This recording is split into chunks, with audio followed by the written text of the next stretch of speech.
Welcome back to Cooking on a Dime, the show where I show you how to make delicious food while on a budget. And today we're going to be making a really quick and easy pizza. The average cost of a pizza from like Papa John's that I've had was like around the area of 20-25 bucks. So today my budget is 20-25 bucks. These are the ingredients that you'll need.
All right, so pizza is really good.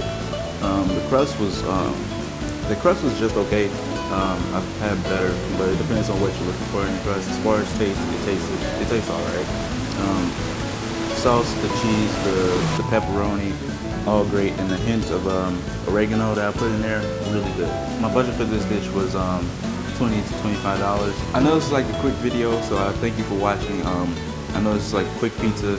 I just wanted to show you all that making a pizza can be really quick and really easy, and you don't necessarily have to pay like $20 for it to go to like a pizzeria or something. But this pizza was really quick and easy. I have more ingredients for another pizza this week. But I'm your host, Malachi Phillips. I thank you for watching, and like, comment, and subscribe. I really appreciate it, and I'll see you next week.